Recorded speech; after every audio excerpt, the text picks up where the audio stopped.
The next question goes, Shalom Kavod. Thank you so much for this Shiur question. I heard there is a prohibition to use non-kosher food for personal benefit. Does this also apply to feeding one's animal? For example, if someone catches a large non-kosher fish, he could save a few days worth of money on pet food if he feeds it to his cat, for example. So would it be allowed? Yes, yeah. In this case, it would be allowed. So, few things that we are not allowed to eat and not allowed to benefit from. So, for example, chametz on Pesach. So we're not allowed to eat and we're not allowed to benefit from. Right? So, for example, you have some cookies, or you did not sell whiskey over like a beer or something in your house over the Pesach, so you're not allowed to benefit from it. Okay, or from other people chametz. Okay, so milk and meat, you're not allowed to, as we're going to learn tomorrow. Also, so you're not allowed to cook, you're not allowed to eat, and you're not allowed to benefit from. Meaning, if you by mistake you did mixture, so you're not allowed to give to your to your neighbor or to your animals. So you just have to discard it. But other foods, non-kosher foods, there is no, except maybe wine. Okay, wine is a different category, but all other foods there is no problem. Even though the sages did not recommend for a Jew to go into this business to deal with non-kosher food, but technically there is no prohibition. Why? Because most of the customers, the way I understand, right, would be non-Jews, and there is no problem for a non-Jew, as you said, to eat shark, or for your cat. There is no prohibition whatsoever for your cat to eat shark or whatever fish. There is no problem. So, of course, if like majority of these people are going to be Jews, or you're going to sell to a non-Jew, and he said, look, I bought this from Mr. Moshe, so it must be kosher because Mr. Moshe is a very religious person, so that would be a problem, would not be allowed. But otherwise, like to deal, like to trade with non-kosher food, there is no problem, except for these specific exceptions, right? Again, trying to stay away because of the maris ayin, because the people may misinterpret. But otherwise there is no problem.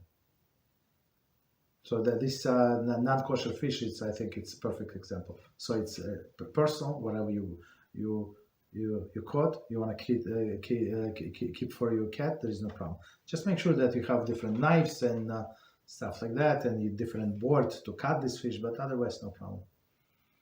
Okay, what else? Well, I've always wondered if is it necessary to wash our hands 3 times after touching this non-kosher food, or? It's not necessary. I mean, you just wash it with. So I mean, if it's dry food, there is no problem whatsoever. So the only issue is a moist food or a fat food.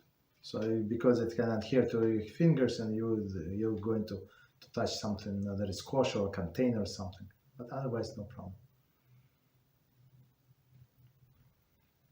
So meaning, for example, the food that I feed my dogs with is made like 60-70% out of pig, and these things are very greasy. The food is a little greasy. I mean, it's dry food, although it's dry food, it has a lot of fats and oils. So in this case, would it be okay if I wash my hands 3 times? I would say don't touch it with your hands. Take with some kind of spoon. I have the spoon to show you. Just 1 second. 1 second. I have the spoon to show you.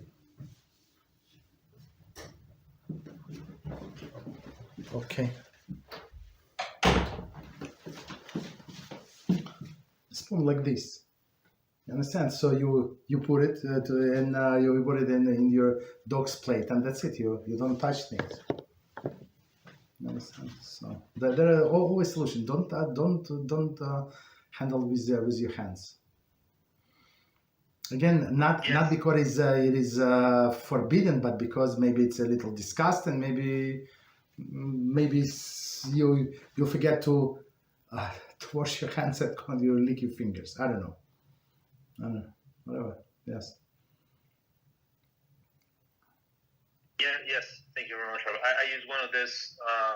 It's like a cobbler that I use to scoop it out. That's it. Scoop out, and that's it. Don't touch it with your hands. Yes. But sometimes, that was kind of my question. Sometimes the tip of my fingers, which I believe is the one that gets all the impurity, touch the food inside the bag, inside the package. So that was kind of my question. Would I still have to? Sometimes, let's say only the times I touch the food with the tip of my fingers accidentally, would I be required to do so? No. Just wash it like physically maybe with a soap, and that's it. That's enough. If you want to wash it 3 times, there is nobody stopping you. There's no blessing. There is if you feel the need, if you feel like physical impurity. So some things like you feel, I feel like filthy, like from just reading somebody or from hearing what somebody said. Like I feel like I need to take a shower. So in this case, you want to go like to wash your hands just to alleviate this feeling. Yes, but is it necessary? Absolutely not. Okay. Thank you very much, Rabbi. You're welcome. There's another question on the... Even though in some sense these animals, that's forbidden animals, when they kill, they convey some kind of impurity. I'm just thinking about it. So I would say so just in case, wash 3 times. Yes, just in case. But even 1 time is enough. Okay. Well. Thank you very much, Rabbi. You're welcome.